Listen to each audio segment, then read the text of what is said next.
Shallallahu Alaihi Wasallam dengan hijrah dari tempat lamanya menyambut seruan dakwah Islam. Abu Amir ini bertemu dengan Nabi Shallallahu Alaihi Wasallam sehingga para sejarawan memasukkannya ke dalam golongan sahabat yang mulia. Dan perlu diterangkan bahwa nama Anas bin Malik, ayahanda Imam Malik ini bukanlah Anas bin Malik, seorang sahabat mulia yang pembantu Nabi Shallallahu Alaihi Wasallam itu. Sahabat mulia Anas bin Malik wafat pada tahun yang sama dengan kelahiran Imam Malik bin Anas.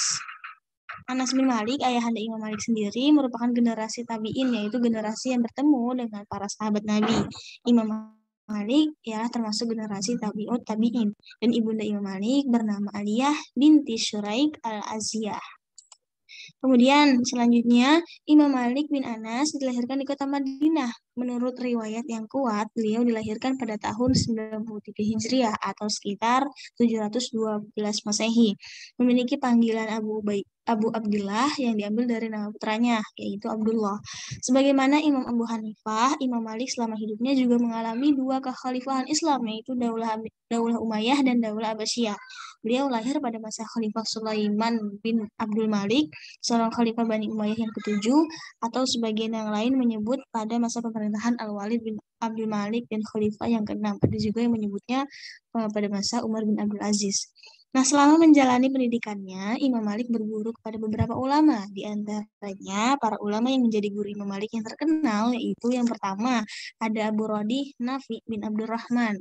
Imam Malik ini berguru kepada Abdurrahman dalam ilmu Al-Quran. Kemudian ada juga Imam Nafi yang merupakan seorang ulama ahli hadis yang sangat besar pengaruhnya pada masa awal kehidupan Imam Malik. Kemudian yang ketiga ada Muhammad bin Yahya al-Ansori. Ia termasuk kelompok tabi'in yang pernah belajar di Masjid Nabawi Madinah. Imam Malik masih banyak sesungguhnya guru-gurunya Imam Malik. Di antaranya ada Ja'far as-Shadiq, Abu Hazim Salamah bin Hibdar, Hisham bin Urwah, dan Yahya bin Sa'id, dan lain sebagainya. Kemudian sejarah mazhab Malik. Awalnya mazhab Maliki ini tuh berkembang di Madinah. Nah, dari Madinah mazhab tersebut menyebar ke negeri Hijaz di daerah Arab. Penganut terbesar mazhab Maliki adalah kaum muslimin yang berada di Arab bagian barat.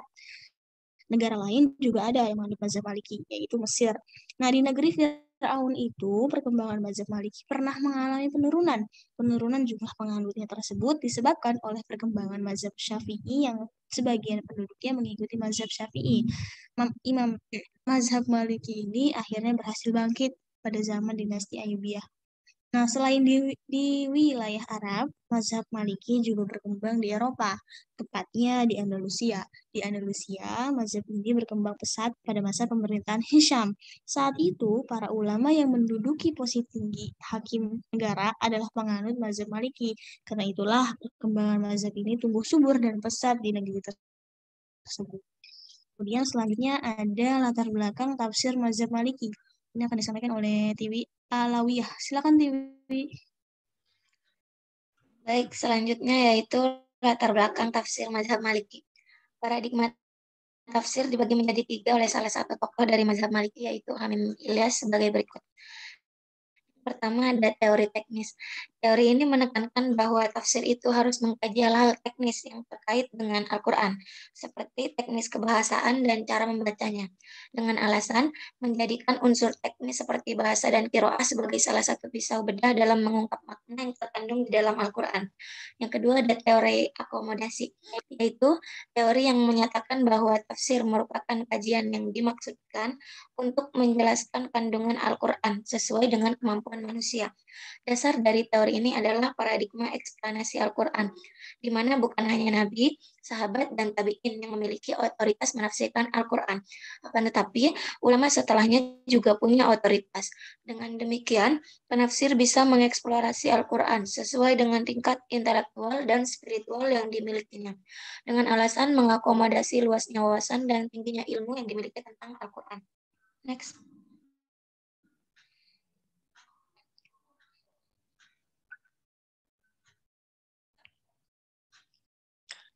Yang D yaitu contoh kitab tafsir mazhab Maliki. Al-Quran turun tentu sudah termasuk ayat dan hukum fikihnya yang berkaitan dengan ibadah di dalamnya. Bahkan para sahabat yang hidup sezaman dengan Nabi Muhammad SAW yang sudah dianggap lebih memahami ayat dan hukum-hukum fikih, ketika terjadi keraguan dan perbedaan pendapat, mereka kembali lagi kepada Rasulullah untuk menyelesaikannya. Seiring berjalannya waktu, ketika Rasulullah wafat, pengambilan hukum diambil berdasarkan kesepakatan yang lebih sahih. Karena tidak seluruhnya solusi, semua permasalahan terdapat di dalam Al-Quran dan hadis. Maka dilakukan jalan yang lain, yaitu jalan ijtihad. Bahkan seiring perkembangan zaman, banyak terjadi perbedaan mazhab, terutama dalam mazhab fikih yang sudah diketahui. Next. Berikut sejumlah karya tafsir yang bernuansa fikih. Di antaranya, yang pertama ada Ahkam Al-Quran karya Al-Qiyah Al-Harrosi. Yang kedua ada Ahkamul Quran karya Ibnu Arabi. Yang ketiga ada Jami' Ahkamil Quran karya Abi Abdillah Al-Qurtubi. Yang keempat ada Adwa Al-Bayan karya Syekh Muhammad Asy-Syankiti.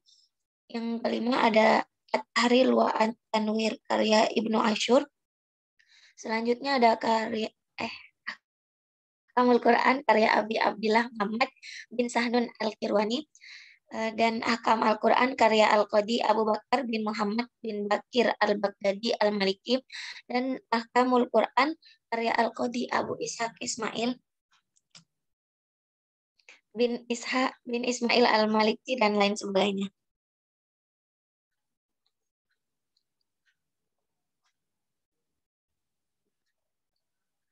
Berikut ini ada profil penulis kitab tafsir bermazhab Maliki dari kitab Jami' Kamil Quran, yaitu biografi Al-Qurtubi.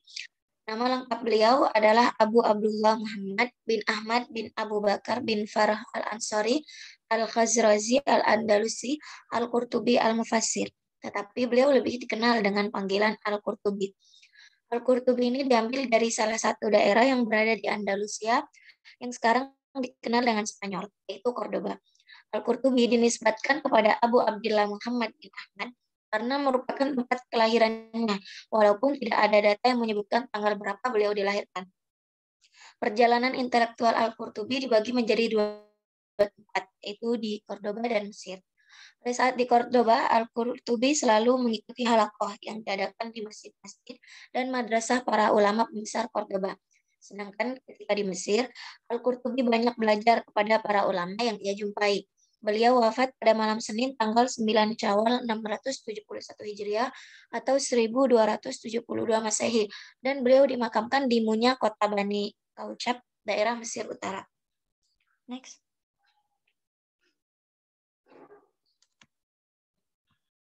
Kitab Jami' li Ahkamil Quran. Kitab tafsir Jami' li Ahkamil Quran karya Al-Qurtubi ini bernuansa fikih karena jika dilihat dari judul yang tertera di dalam kitabnya sendiri, yakni Jami' li Ahkamil Quran, itu artinya di dalamnya dijelaskan beberapa kumpulan atau menghimpun beberapa hukum yang terdapat di dalam Al-Quran. Walaupun tafsir Al-Qurtubi disusun secara tertib suar, akan tetapi di dalamnya memasukkan beberapa pendapat, terutama pendapat para mazhab fikih. Di dalam tafsirnya ini, Al-Qurtubi tidak membatasi kajiannya pada ayat-ayat hukum saja, tetapi komprehensif. Selain itu, adanya kesepakatan dari beberapa ulama menyebutkan bahwa corak tafsir Al-Qurtubi tersebut adalah bercorak fikih. Kekentalan nuansa fikih tersebut menyebabkan Al-Qurtubi begitu toleran terhadap mazhab yang lainnya, walaupun dirinya hidup di tengah-tengah masyarakat yang bermazhab Maliki.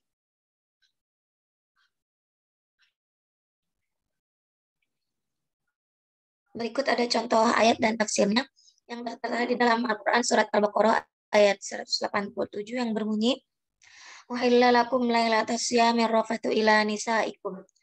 Dalam masalah yang terkandung pada ayat ini, setelah mengemukakan beberapa pendapat dari para ulama mengenai hukum orang yang makan di siang hari di bulan puasa karena lupa, dan mengutip pendapat mazhab Maliki yang mengatakan bahwa hal itu batal dan wajib qadha.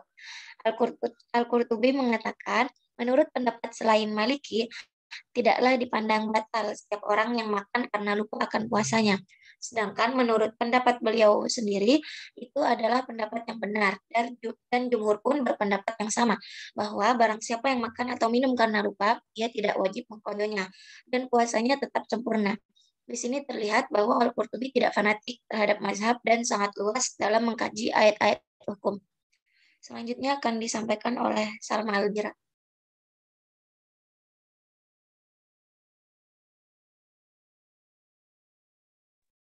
Ya, selanjutnya itu adalah biografi Ibnu Al-Arabi. Nama lengkapnya adalah Abu Bakar Muhammad bin Abdullah bin Muhammad Abdullah bin Ahmad bin Al-Arabi Al-Andalusi Al-Ishbili Al-Maliki. Beliau lahir di Isbilia malam hari Kamis pada tanggal 22 Sya'ban 468 Hijriah atau 1075 Masehi. Dan beliau wafat pada bulan Rabiul Awal tahun 543 Hijriah. Ibnu Al-Arabi adalah orang yang adil dan objektif, tidak terlalu fanatik terhadap mazhab yang ia anut, dan tidak gegabah dalam membantah pendapat orang lain. Beliau adalah sosok yang sangat mencintai ilmu, mempelajari ilmu fikih dan usul fikih, tafsir, ilmu bacaan Al-Quran, hadis, bahasa, dan sebagainya. Nah, kitab Ahkam Al-Quran. Kitab ini merupakan kitab tafsir karya Ibnu Al-Arabi yang dikenal sebagai kitab tafsir ayat-ayat hukum yang penting dalam mazhab Maliki. Dalam menafsirkan ayat, Ibnu Al-Arabi mengemukakan berbagai pendapat para ulama, tetapi yang masih memiliki kaitan ayat hukum. Nah, kemudian memaparkan berbagai kemungkinan makna ayat bagi mazhab lain selain Maliki. Ia memisahkan setiap poin-poin permasalahan dalam tafsir dengan topik-topik tertentu. Di dalam tafsirnya, ia juga berpegang kepada masalah bahasa dan mengistinbatkan hukum, meninggalkan Israiliyat, mengkritik hadis-hadis doif, dan memperingatkannya. Kitab Ahkam Al-Quran ini merupakan, meskipun tidak secara khusus mengelompokkan ayat-ayat hukum ke dalam satu bab tertentu, tetap dikatakan sebagai tafsir fikih karena kontennya yang memuat tentang penafsiran ayat-ayat hukum. Next.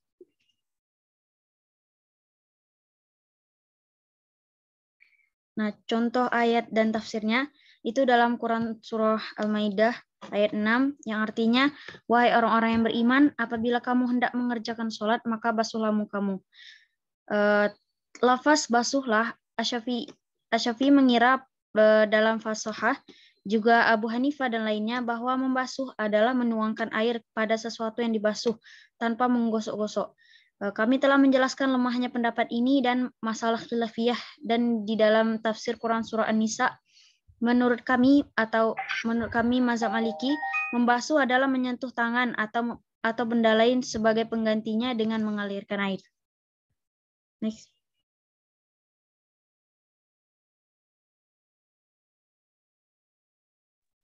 Selanjutnya itu kesimpulan.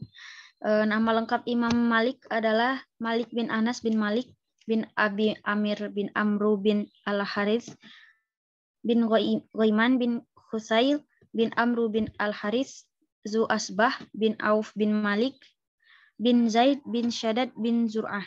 Keluarga Imam Malik berasal dari kampung Zu Asbah, sebuah suku di sekitar kota Himyar di negeri Yaman.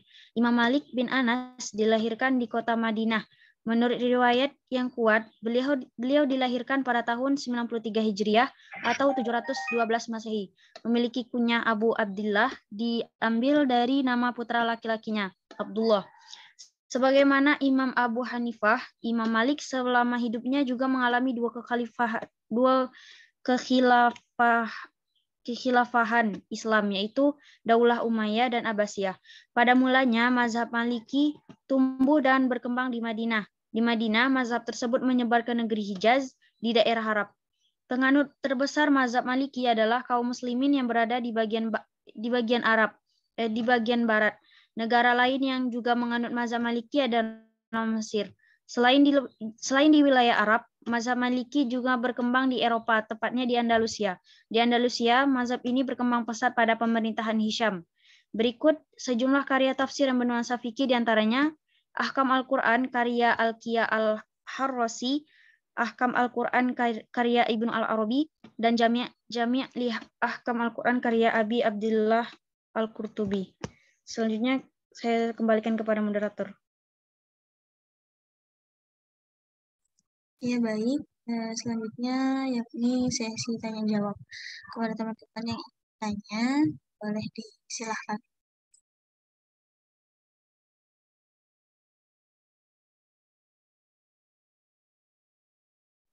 Baik, saya izin bertanya, bagaimana awal mula mazhab Imam Maliki? Terima kasih.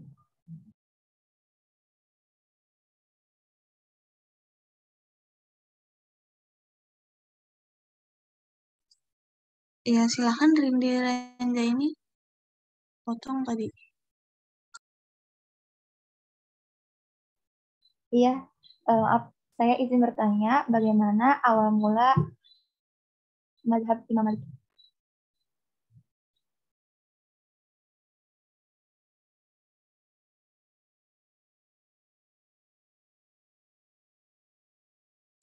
Ya, terima kasih. Ada lagi teman-teman yang lain? Saya ingin bertanya, bagaimana bisa kitab tafsir karya Ibnu Arabi ini dikatakan sebagai kitab tafsir bermadhab Maliki? Terima kasih.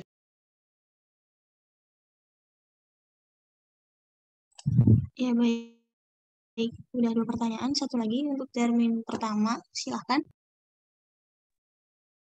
Saya izin bertanya, apa kelebihan dan kekurangan kitab tafsir Al-Jami' li Ahkam Al-Quran karya Al-Qurtubi ini?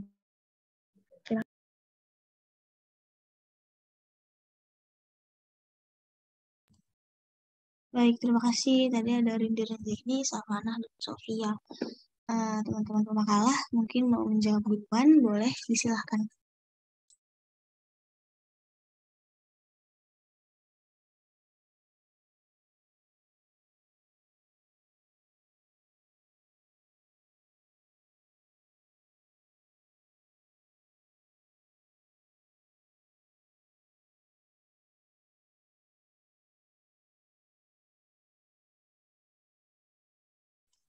Ya, baik. Mungkin saya mau menjawab duluan. Pertanyaan dari Rindi Renja ini. Bagaimana awal mula mazhab Maliki ini? Jadi, untuk menjawab pertanyaan mula awalnya mazhab Maliki ini, yang perlu kita tahu adalah Imam Malik sebelum berfatwa itu, dia mempunyai prinsip begini, aku tidak akan membuat fatwa sebelum ada 70 orang mukmin yang menyetujui fatwaku. Jadi sebelum dia mengeluarkan fatwa, dia meminta persetujuan minimal ada 70 orang mukmin gitu. Nah, Imam Malik ini terkenal sebagai orang yang paling berilmu di kota Madinah. Dia menyampaikan ilmu-ilmu di majelis, ilmu fikih ataupun hadis dan lain sebagainya. Nah, ketika dia menyampaikan ilmu di majelis itu, yang unik adalah pendapat-pendapatnya banyak diwarnai oleh praktek-praktek penduduk Madinah atau aktivitas-aktivitas ulama Madinah begitu. Jadi menurut Imam Malik, praktek-praktek penduduk Madinah di masanya atau di zamannya itu tidak jauh beda dengan praktek penduduk di Madinah pada zaman Rasul. Jadi kesimpulan beliau begini dalam mengambil hukum. Apabila penduduk Madinah melakukan suatu amalan yang tidak bertentangan dengan Al-Quran dan Sunnah, maka itu bisa dijadikan sebagai landasan hukum Islam. Nah, itu yang membedakan mazhab Maliki ini dengan mazhab yang lain.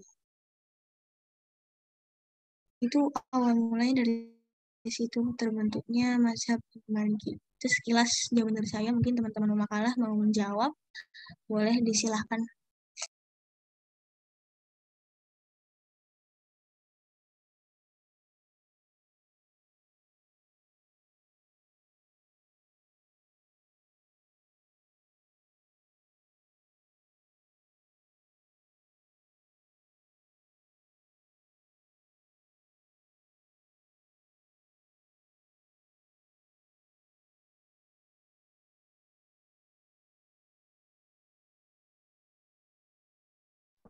Saya Baik, akan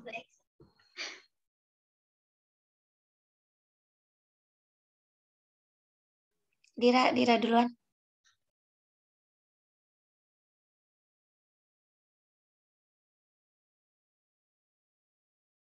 baik, saya akan menjawab pertanyaan dari Savana. Pertanyaannya tadi adalah bagaimana bisa kitab tafsir karya Ibnu Al-Arabi bisa dikatakan sebagai kitab tafsir bermazhab Maliki?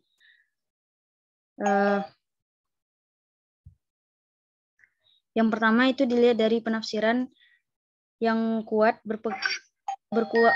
berpegang atau sangat mengutamakan riwayat dalam penafsirannya, sebagaimana penganut mazhab Maliki lainnya. Yang kedua itu sangat memperhatikan riwayat-riwayat yang diterima dalam mazhab Maliki, sehingga dalam penafsirannya Ibnu Al-Arabi sangat menghindari hadis-hadis doif dan Israiliyat. Yang ketiga itu rujukan utama Ibnu Al-Arabi dalam menyimpulkan permasalahan adalah dari Imam Malik bin Anas yang merupakan pendiri mazhab Maliki itu sendiri. Jadi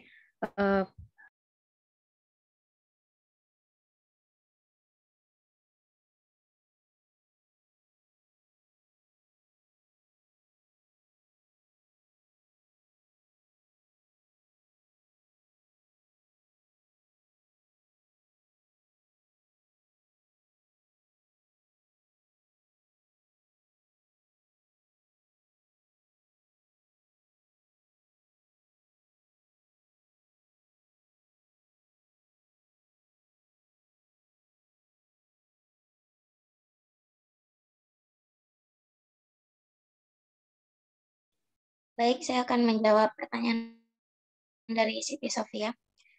Yang pertama yaitu kelebihan tafsir Al-Qurtubi. Beliau tidak fanatik terhadap mazhab. Yang kedua, beliau bersikap objektif dalam menyampaikan pembahasan-pembahasan yang ada di dalam kitab tafsirnya, cerdas dalam menyampaikan kritikan-kritikannya, menjauhi hal-hal yang tidak etis ketika sedang berdiskusi atau berdebat. Yang ketiga, menaruh perhatian besar terhadap ilmu tafsir dari berbagai aspeknya, serta mendalami setiap ilmu yang dipaparkan dan dibicarakan di dalam kitabnya itu. Yang keempat, sangat memperhatikan asbab nuzul ayat untuk memahami makna ayat yang dikajinya. Yang kelima yaitu sangat memperhatikan aspek qiraat, i'rab, masalah-masalah yang berkaitan dengan ilmu nahwu dan shorof. Selanjutnya ada kekurangan tafsir Al-Qurtubi. Yang pertama, terkadang beliau membahas masalah fikih, menampil cerita atau kisah Israiliyat, dan pembahasan-pembahasan yang tidak ada hubungannya dengan penafsiran ayat yang dibahasnya itu. Yang kedua, terkadang ada kesalahan dalam menisbatkan pendapat. Yang ketiga, yaitu beliau menisbatkan hadis bukan kepada perawinya. Yang keempat, menisbatkan hadis bukan kepada mukharijnya atau kodifikatornya.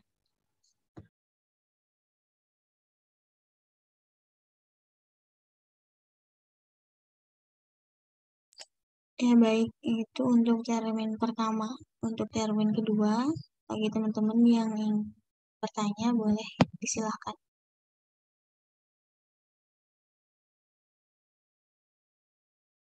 Saya izin bertanya, tolong jelaskan kelebihan dan kekurangan tafsir ahkam Al-Quran karya Ibnu Al-Arabi. Terima kasih.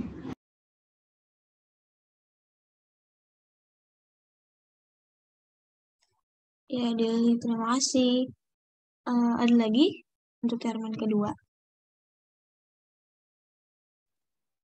Saya izin bertanya, bagaimana penilaian ulama mengenai kitab tafsir Jami' li Ahkamil Quran ini karya Al-Qurtubi? Terima kasih. Ya baik, Saidah, terima kasih. Satu orang lagi, boleh?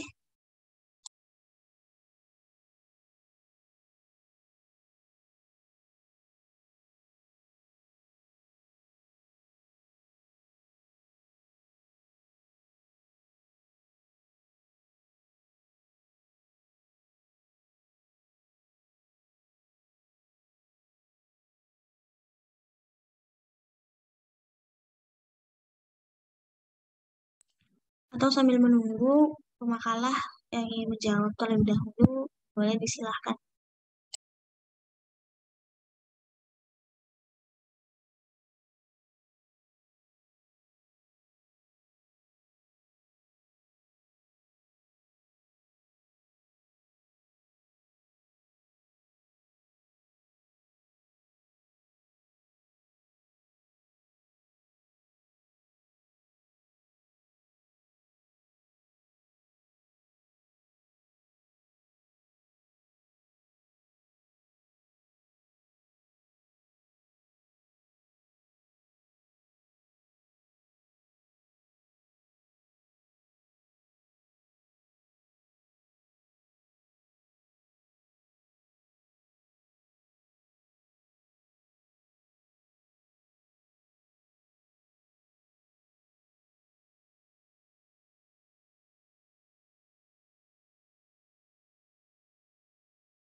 Saya izin menjawab pertanyaan dari Siti Deli.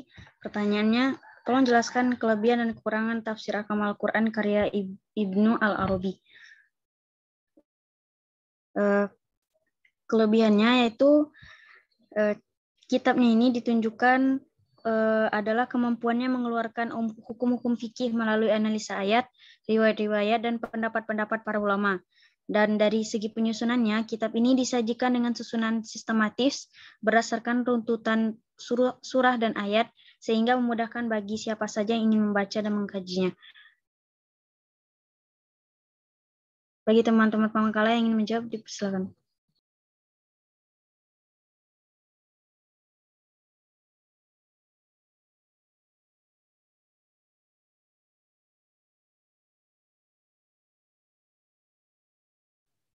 Baik, saya izin menjawab pertanyaan dari Saidah, yaitu bagaimana pendapat para ulama mengenai kitab tafsir Jami' li Ahkamil Quran karya Al-Qurtubi. Yang pertama, menurut Muhammad Hussein Az-Zahabi, beliau memberikan komentarnya tentang Al-Qurtubi. Menurutnya, Al-Qurtubi merupakan seorang imam yang memiliki begitu banyak dan luas tentang ilmu pengetahuan. Al-Qurtubi juga begitu cerdas dan mempunyai hafalan yang banyak, terutama dalam bidang hadis. Kapasitas intelektual yang ia miliki mengantarkan dirinya untuk menghasilkan berbagai karya dalam berbagai bidang disiplin ilmu. Yang kedua ada Ibnu Taimiyah. Menurutnya bahwa kitab tafsir Jami' li Ahkamil Quran lebih baik daripada kitab tafsir karya Az-Zamakhsyari. Isinya yang begitu dekat dengan cara berpikir ahlul kitab dan lebih hati-hati dalam kebid'ahan, serta lebih teliti dalam memasukkan hadis-hadis Nabi. Yang ketiga, ada menurut Ibnu Syakir, Al-Qurtubi merupakan seorang ulama yang memiliki banyak karya yang bisa memberikan manfaat bagi para pembaca, khususnya dalam bidang fikih. Dengan keulatan dan kecintaannya dalam bidang ilmu ini, ia mewakafkan waktunya untuk menghasilkan beberapa karya. Yang keempat ada menurut Ibnu Khaldun, yaitu beliau berpendapat bahwa Al-Qurtubi menulis kitab tafsir ini dengan menggunakan model tafsir Ibnu Atiyah, sehingga dapat dilihat bahwa kitab tafsirnya justru mendekati kesempurnaan. Ya baik, terima kasih pada penanya dan pemakalan yang sudah menjawab. Apabila teman-teman masih ada yang ingin bertanya, boleh disilahkan.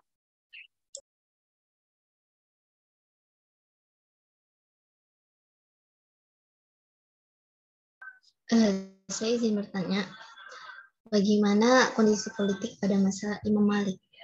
Baik, itu saja. Terima kasih. Iya baik, terima kasih. Saya mau langsung aja ya mencoba menjawab. Tadi pertanyaannya bagaimana kondisi politik pada masa Imam Malik gitu. Jadi kita ulas lagi di sini. Imam Malik itu lahir di Madinah pada tahun 93 Hijriah. Sebenarnya keluarga Imam Malik itu berasal dari Yaman, cuma dia keluarganya sempat pindah ke Madinah dan lahirlah Imam Malik di sana. Imam Malik ini mengalami dua masa pemerintahan, yaitu Bani Umayyah dan Bani Abbasiyah. Beliau lahir di masa Bani Umayyah itu masa pemerintahan Umar bin Abdul Aziz. Nah, yang kita tahu peralihan dari masa Bani Umayyah menuju ke Bani Abbasiyah itu kan memiliki banyak pemberontakan. Nah, di dalam pemberontakan itu ada satu hal yang terkesan bagi Imam Malik, yaitu ada masyarakat yang bertanya,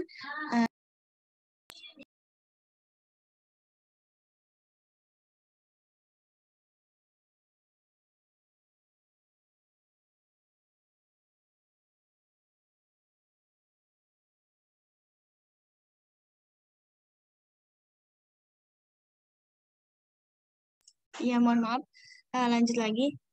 Sini Radit masuk.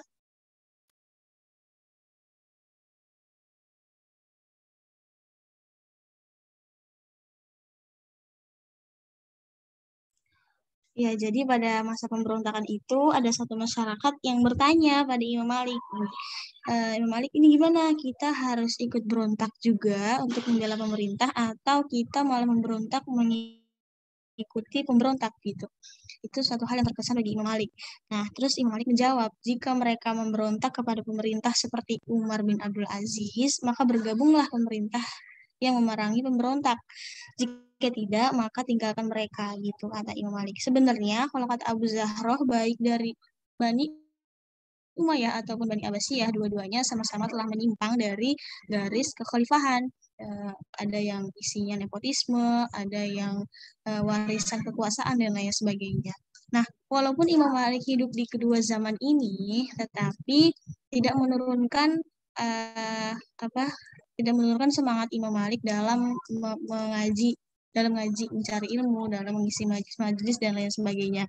Sehingga bahasanya walaupun manis asin di kehidupan politiknya, tetapi tidak menurunkan karisma si Imam Malik ini sebagai ulama, baik di pandangan orang Madinah itu sendiri ataupun di pandangan orang luar Madinah. Seperti itu. Seperti itu, Rindi, di jawabannya. Terima kasih. Ya, terima kasih. Teman-teman mungkin masih ada bertanya, silahkan boleh disilahkan.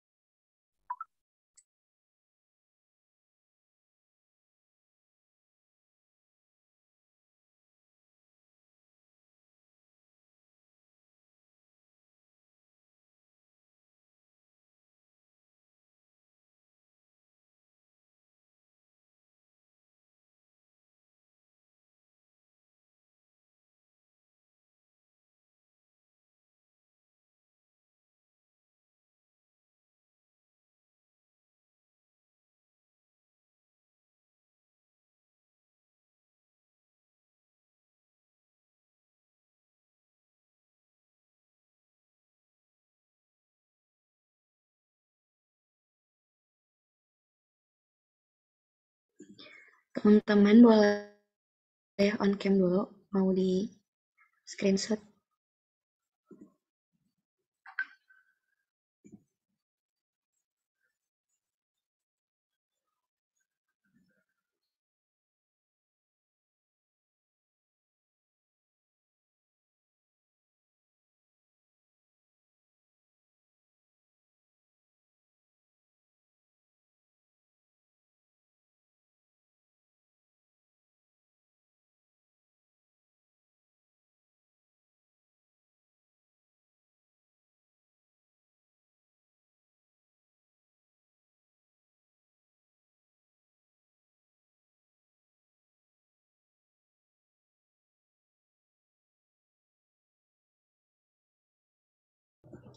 Oke, udah. Makasih.